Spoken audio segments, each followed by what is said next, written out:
ఇది మన ship ticket checking అన్నీ అయిపోయిన తర్వాత షిప్లోకి ఎంటర్ అయ్యాము. ఇలా ఉంటుంది షిప్లోని. ఒక ప్లేస్లో నలుగురికి ఒక ఫ్యామిలీ ఇలా కూర్చోడానికి. ఇది మొత్తం ఇలా ఉంటుంది. బంక్ అంటే చూడొచ్చు. ఇవి సీట్లు. ఇలా పైన కింద అందరికీ సీటింగ్ కోసం పడుకోవడం ఇందులోనే. ఇలా మనకి ఎంట్రన్స్ ఇది. ఇదంతా కూడా ఇలా మనం పైకి వెళ్ళి రావడానికి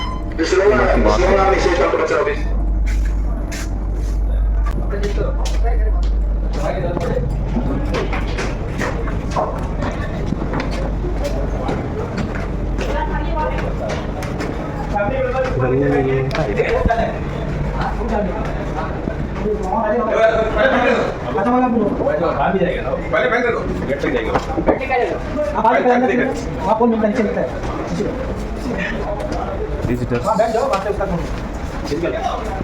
हम अंदर आ जाएगा.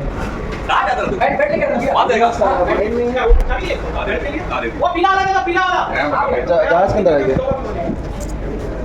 పైకి వెళ్ళడానికి పైన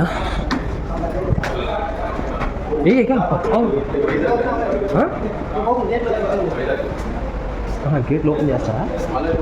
చేసి ఇలా వచ్చి ఇలా వెళ్తాం ఇప్పుడు కిందకి. కింద ఉంటుంది ఇది.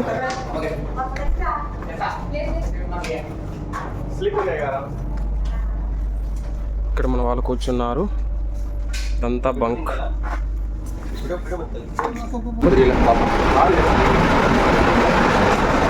ఇది షిప్ అంతా కూడా.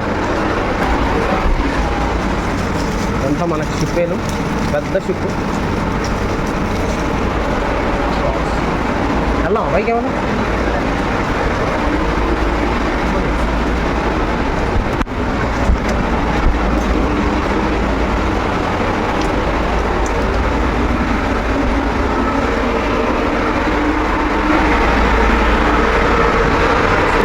ఇవి సేఫ్ బోట్లు.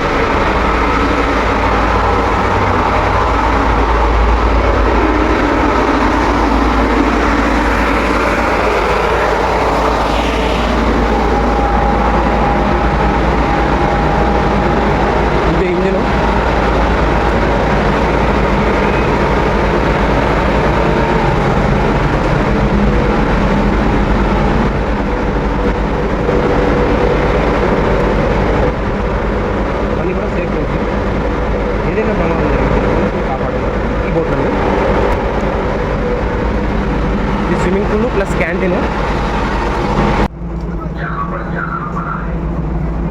చిన్న షిప్ ఇది. భలే ఉంది చూడడానికి, బుజ్జి బుజ్జిగా అందంగా.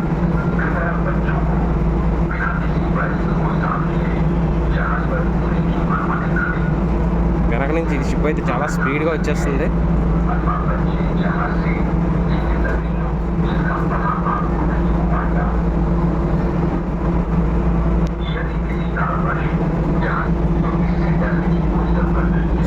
ఏరియా ఇదంతా మనం వెళ్ళడానికి వీల్లేదంట.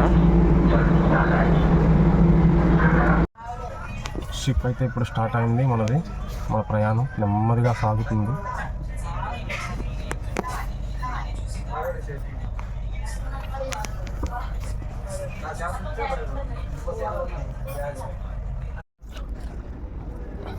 అతి పెద్ద షిప్లో ప్రయాణం సాగుతుంది.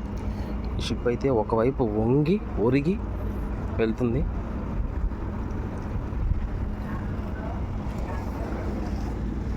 సముద్రాన్ని చీల్చుకుంటూ పొగలు కక్కుకుంటూ ముందుకు సాగుతున్న మా పయనం అండమాన్ నుంచి విశాఖపట్నం 3 రోజులు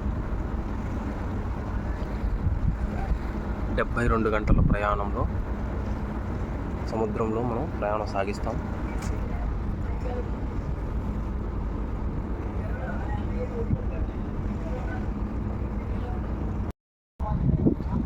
కూడా టూరిజం బోట్ వెళ్తుంది. దాంట్లో కూడా పాసింజర్స్ ఉన్నారు. వారంతా కూడా దగ్గరలో ఉండే ఐలాండ్స్ అన్ని తిరిగి వస్తున్నారు పోర్టుకి. మేము ఐలాండ్ని దాటుకుంటూ సముద్రం మధ్యలో 3 రోజులు ప్రయాణం చేస్తూ విశాఖపట్నం చేరుకుంటాము. ఈరోజు సోమవారం. ఇది చాలా చిన్నగా అనిపిస్తుంది. ఎలా ఉందంటే మనకి ఈ సైడ్లో లైఫ్ బోట్లు ఉన్నాయి కదా, ఆ విధంగా ఉంది. కానీ ఇది మాత్రం చాలా పెద్దది. ఇంచుమించుగా ఈ ఏరియా అంత ఉంది ఇప్పుడు వెళ్ళిన ఆ బోట్, కానీ అందులో కొన్ని వందల మంది పెట్టారు. దీని యొక్క కెపాసిటీ అయితే 1200 మంది ఓన్లీ డెక్లో, అంటే లైన్లో అంతా ఇందాక మనం చూసిన వైట్లో ఉండేవాళ్ళు. ఇది రోస్ ఐలాండ్ మనకి ఎదురుగా కనిపిస్తుంది. ఇక్కడే లేడులు ఇవన్నీ ఎక్కువగా ఉంటాయి. చుట్టూ సముద్రమే ఉండి మధ్యలో నీళ్ళు, మధ్యలో ఉండే ఆ కొండ ప్రాంతాల్లోని వాటినే ఐలాండ్లు అంటారు. ఇది రోస్ ఐలాండ్. ఇలాంటి ఐలాండ్లు చాలా అంటే చాలా కనుక చూపు మేరలో మనకు కనిపిస్తున్నాయి. అవన్నీ కూడా ఐలాండ్సే. మనకి దగ్గరలో అంటే ఉండొచ్చు ఒక 50 కిలోమీటర్ల డిస్టెన్స్లో, కానీ మనం అటువైపు అయితే వెళ్ళకపోవచ్చు. కానీ చాలా ఐలాండ్ మనకు టచ్ అవుతాయి. ప్రతి ఐలాండ్ దాటుకుంటూనే మనం వెళ్తాం. ఇది ఒక ఐలాండ్ సరే, ఇది మొత్తం ఐరన్తో చేసింది. ఎంత పెద్ద భారీ ఐటమ్ ఇది చూడొచ్చు, ఎంత ఎత్తుగా ఉందో. ఇదంతా కూడా క్రేనే, లోడ్లు అన్లోడ్లు అవ్వడానికి. ఇదిగో మనం రోస్ ఐలాండ్ సైడ్కి వచ్చేసాము. రోస్ ఐలాండ్ దాటుకుంటూ మనం మన ప్రయాణం సాగిస్తున్నాము. ఇది రోస్ ఐలాండ్. ఇక్కడ చూడొచ్చు మన బోట్ ఎంత స్పీడ్గా వెళ్తుందో క్లియర్గా కనిపిస్తుంది.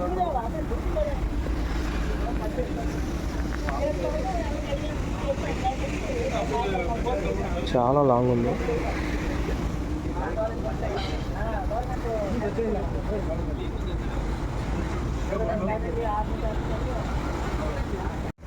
ఇప్పుడైతే మనం దాదాపుగా సముద్రం మధ్యలోకి వచ్చేసాం. ఐలాండ్స్ కానీ కొండలు కానీ కనిపించడం ఇంకా చాలా అరుదు కావచ్చు. ఇవే లాస్ట్ కొండలు. చుట్టూరా సముద్రం, ఎటు చూసినా సముద్రం. ఇదంతా అండమాన్ ఐలాండ్స్. ఎన్నో కొండల సమూహం ఈ అండమాన్ ఐలాండ్. చల్లగా గాలి అయితే గట్టిగా వేస్తుంది. ఆ కొండలన్నీ చూడొచ్చు, అన్నీ సెపరేట్ కొండలు. ఒక్కొక్క కొండకి మధ్యలో చుట్టూ సముద్రం ఉంటుంది. ఇప్పుడు మనం చాలా దూరం నుంచి వచ్చేసాం. ఆ కొండల మధ్యలో నుంచి చాలా వచ్చాం. ఈ కాసేపు కూడా పోతే ఈ కొండలు కూడా మనకు మాయమైపోతాయి. మిస్ అయిన తర్వాత మనకు ఇట్లానే ఉంటుంది. ఆకాశం కలిసిపోయిన ప్రదేశం లాగానే ఇదంతా కూడా షిప్ మొత్తం ఐరన్తో చేయబడింది. షిప్ అంతా కూడా మళ్ళీ షెడ్ ఉంది. అంతా ఐరన్ అన్నీ కూడా టోటల్గా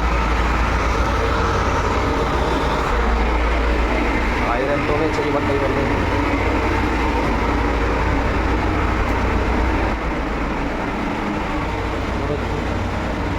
పెద్ద ఉన్నాయో ఐరన్.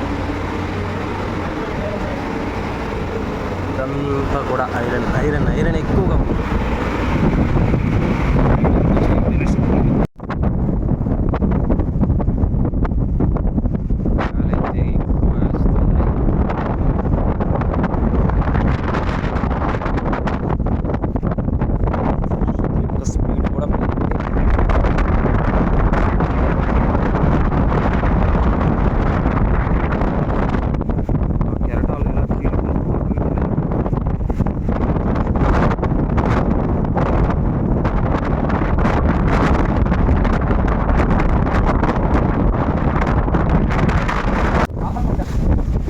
మనం అండమాన్ నుంచి 3 గంటలు ప్రయాణం చేసి ముందుకు వచ్చాము. ఇక్కడే జాతి తెగల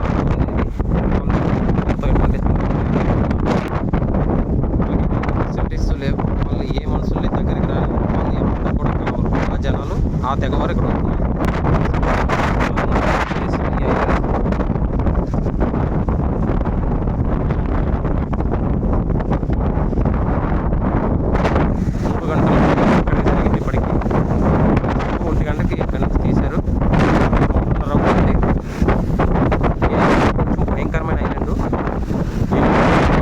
సంబంధాలు కూడా ఈ ఐలాండ్లో ఉంటే కొండ జాతి మనుషులకి లేవు. ఇది అతి క్రూరమైన అడవి జాతి మనుషులు ఉండే ఐలాండ్. ఈ ఐలాండ్లో ఉండే మనుషులతో ఈ మామూలు మనుషులు ఎవరికి కూడా సంబంధం లేదు. ఏ గవర్నమెంట్ కూడా వీళ్ళ దగ్గరికి కూడా రాదు. ఎందుకంటే వాళ్ళు ఎవరైనా దగ్గరికి వస్తే వాళ్ళపైన అటాక్ చేస్తూ వాళ్ళ జాతి మాత్రమే బ్రతికేలా ఉన్న ప్రాంతం ఇది. మనం వచ్చాము అండమాన్ నికోబార్ ఐలాండ్లోనే అతి భయంకరమైన అడవి ప్రాంతం ఇది. ఇక్కడ ఆదిమ జాతి తెగల వాళ్ళు కొంతమంది ఉంటారు. ఈ రెండు కూడా చిన్న ఐలాండ్లు. వాటి పక్కన ఈ పెద్ద ఐలాండ్లోని తెగ జాతి ఉన్నారు.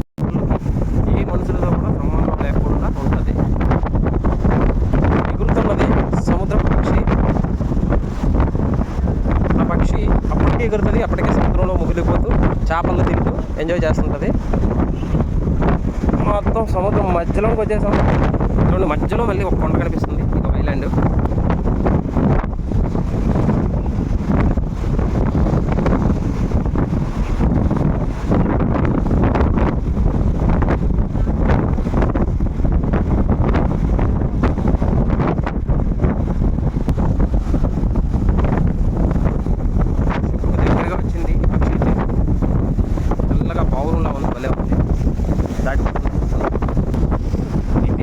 ఐలాండ్ ఇది ఆ ఐలాండ్. మానవులతో సంబంధం లేకుండా అటవీ జాతి మనుషులు ఉండే ప్రాంతం ఇది. ఏ పురాతన గీతలు గీయడం జరుగుతుంది.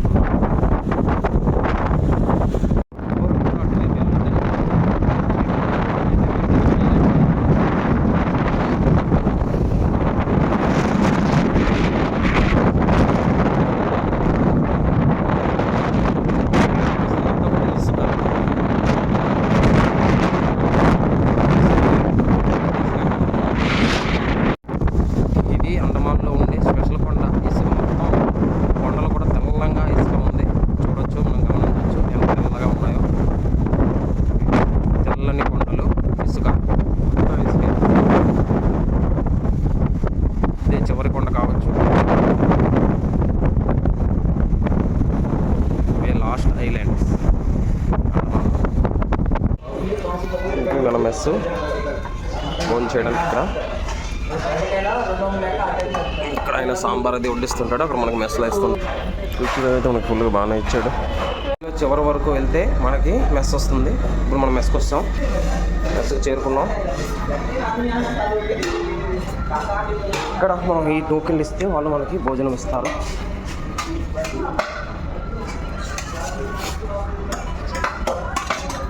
ఈరోజు స్పెషల్ దొండకాయ కర్రీ, ఎగ్. ఇది ఈరోజు స్పెషల్. ఇక్కడ సాంబార్ వేస్తారు.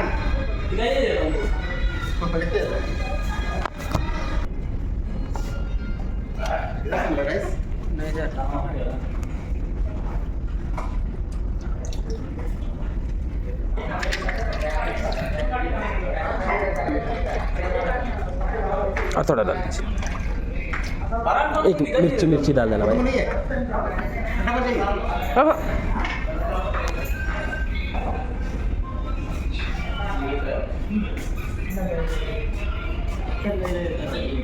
ఇందులో కూడా తీసుకోవాలి. క్లాస్ వాళ్ళకి అంటే ఫస్ట్ క్లాసు డీలక్స్ వాళ్ళకి మెస్ అనమాట. ఇందాక వెళ్ళింది మన వాళ్ళ మెస్. ఇది షిప్ వెనుక వైపు ఉండే భాగం.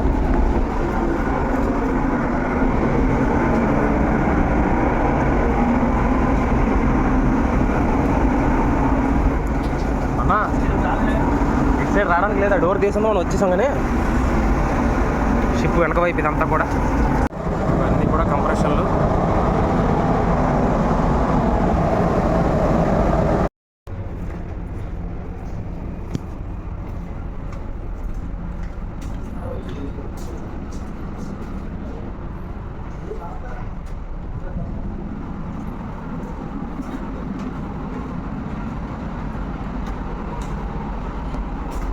లోపలన్నీ ఇట్లు ఇలా ఉంటాయి. బాగా పైకేం కాదు.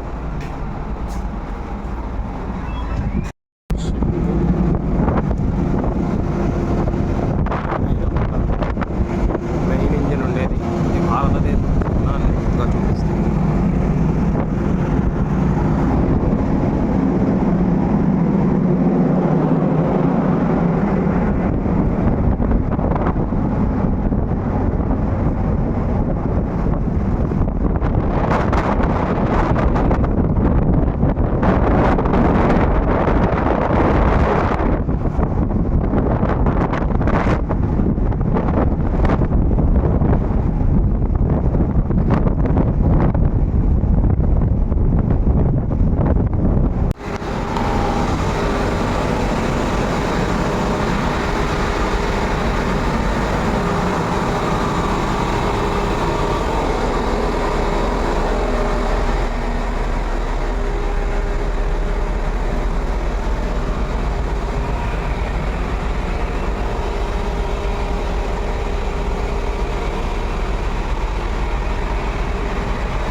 ఏసీ ఇదంతా కూడా ఏసీకి సంబంధించినవన్నీ.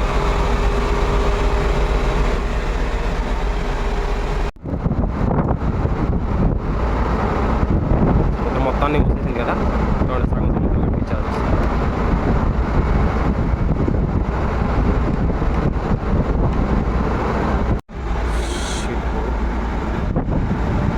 ఎంత ఊగుతుందో మనం అర్థం చేసుకోవచ్చు.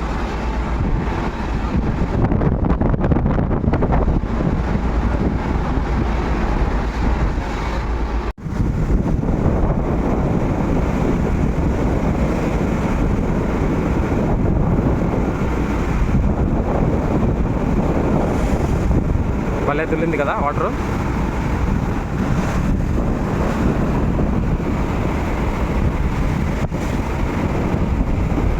మనకి చేపలు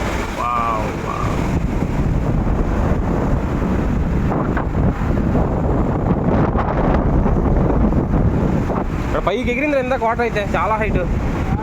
ఇంత హైట్ ఎగిరింది తెలుసా వాటర్.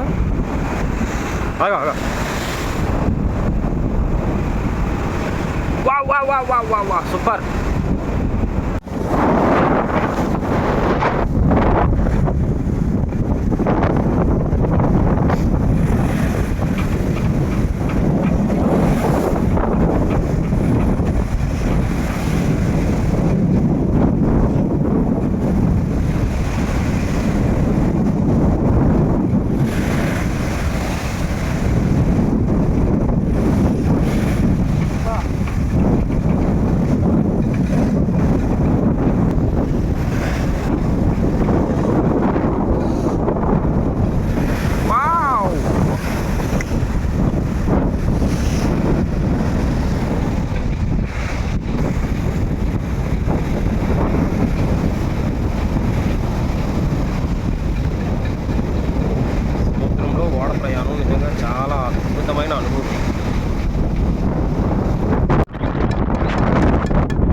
సముద్రం మధ్యలో ఉన్న ప్రయాణంలో సముద్రానికి మధ్యలో ఉండగా ఎంత ఆలోచించవచ్చు, చూడొచ్చు, తలుచుకోవచ్చు. వీటి గురించి మనం తలుచుకుంటేనే నిజంగా దేవుని యొక్క మహాసృష్టిలోని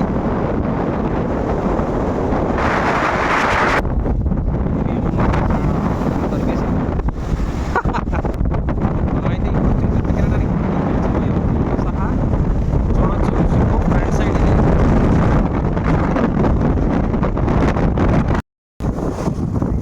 అతి దగ్గరగా వస్తున్న కెరటాలు. షిప్పు సగం అయితే మునిగిపోయింది.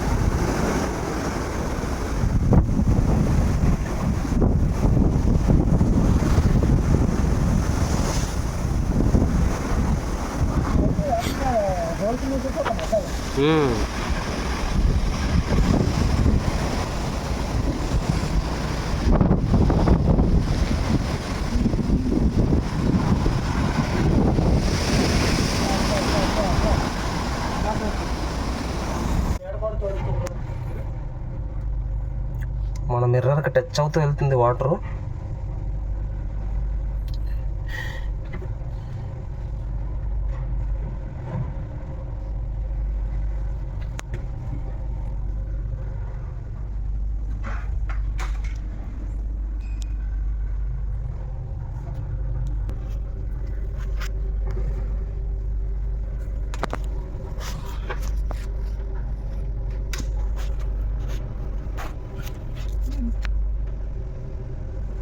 షార్ట్ ఇది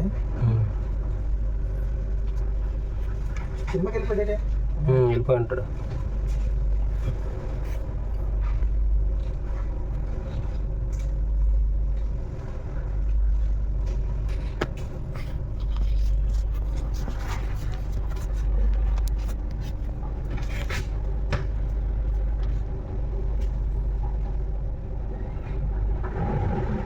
మన మిర్రర్ టచ్ అయితే వాటర్ లేదు ఇప్పుడే.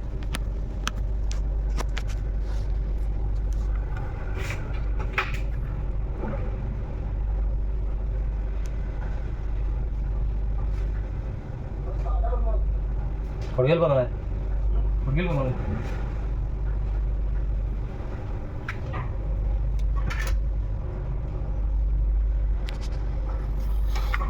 సముద్రం ఎంత అందంగా ఉందో అంత భయంకరంగానే ఉంది.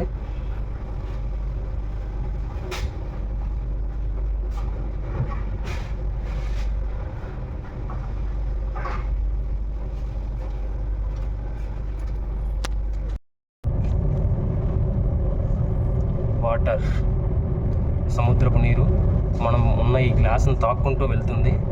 ఒక్కొక్కసారి మొత్తం మునిగిపోద్ది కూడా.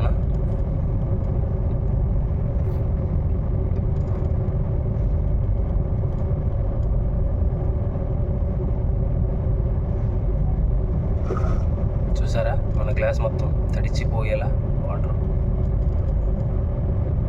మన గ్లాస్కి తగులుకుంటూ ఆఫ్ రాసుకుంటూ వెళ్తుంది. వాటర్ అయితే ఒక టైంలో మొత్తం మునిగిపోయి కూడా వెళ్తుంది.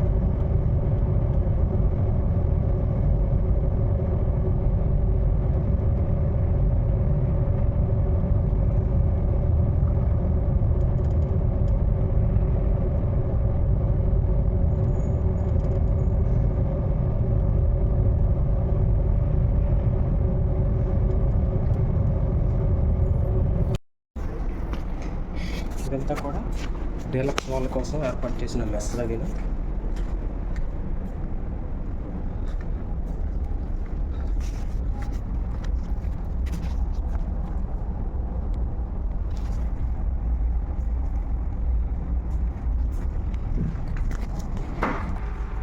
ఇది షిప్ లోపల యొక్క నమూనా.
పెద్ద కెరటాలు,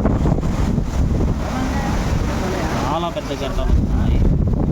చూడాలి, ఒక కొండే వస్తుంది అంత సైజు.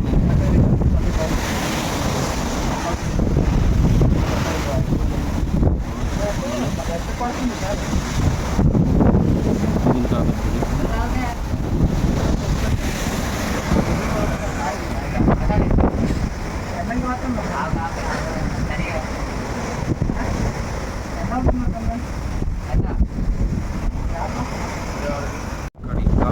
పెద్దగా ఉన్నాయి కెరటాలు అయితే.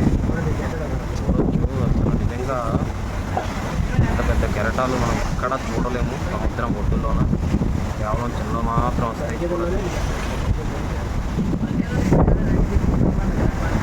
సముద్రం ఒక కొండంత లోపలికి వెళ్ళి మళ్ళీ పైకి వస్తుంది, కొండంత పైకి.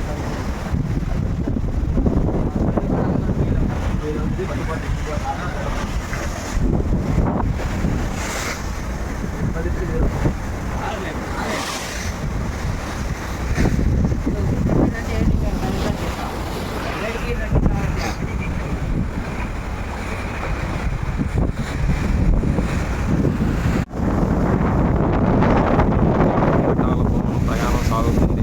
చూస్తుంటే మేఘాలు మన పైకి వస్తున్నట్టుగా ఉంది. మంచి ఎండ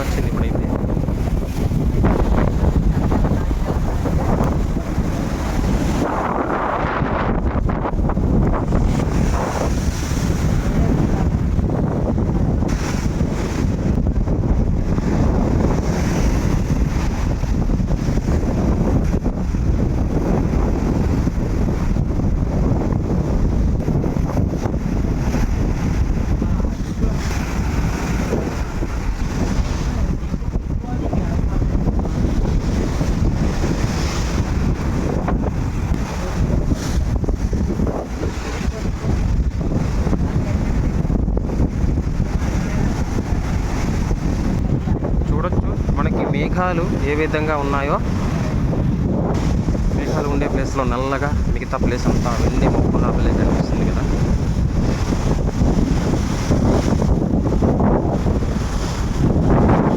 అయితే ఇప్పుడు సూర్యాస్తమం వైపు ఉన్నాము. సూర్యాస్తమయాన్ని క్లియర్గా తీద్దామనుకుంటే మేఘాలు అడ్డుపడడం వల్ల తీయలేము. అస్తమించే సూర్యుడు ఎర్రగా చాలా అందంగా ఉన్నాడు.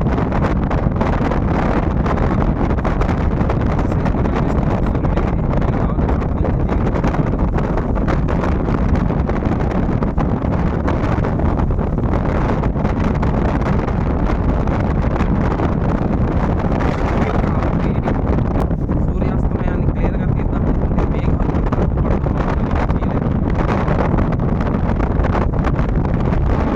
అస్తమించే సూర్యుడు ఎర్రగా చాలా అందంగా ఉన్నాడు.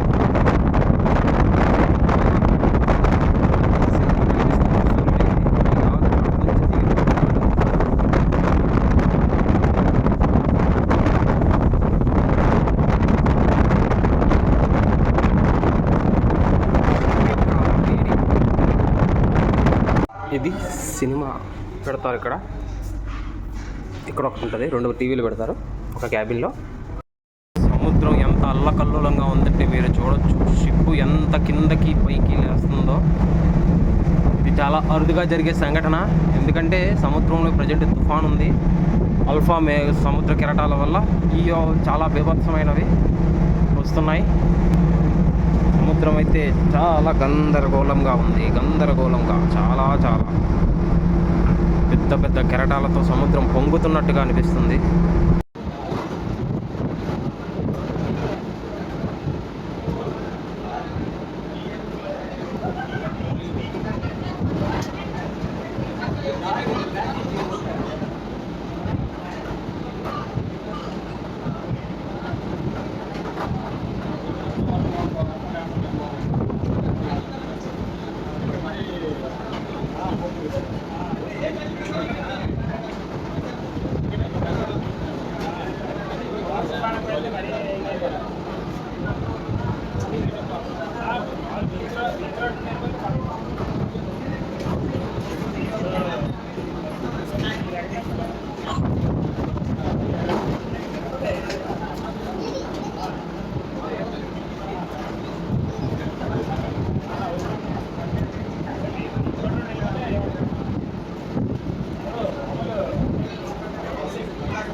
చెట్టు కానీ పిట్ట కానీ కనిపించడం లేదు. మొత్తం సముద్రంతో నిండిపోయింది. దోస్తుంది అంటే చాలా వేగంగా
చేరుకుంటాం. సుదీర్ఘ ప్రయాణం 4 రోజులు సాగించిన తర్వాత అండమాన్ నుంచి విశాఖపట్నానికి మనం చేరుకున్నాము. సరిహద్దు అయితే మనకు కనిపించడం లేదు, కానీ చిన్న చిన్న బోటులు చేపలు పట్టే వాళ్ళవి మనకు కనిపించడం వల్ల మనం సముద్రంలో కొంత దగ్గరలోకి వచ్చామని అర్థమవుతుంది. ప్లేస్ సిగ్నల్ కూడా దొరికింది మనకి ఇప్పుడే. వైజాగ్ దగ్గరలోనికి వచ్చేసాం. అన్నీ కూడా లగేజ్ కార్గో షిప్లు అంటారు. ఎక్కడ చూసినా అవే కనిపిస్తాయి.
వైపుది తోస్తుంది.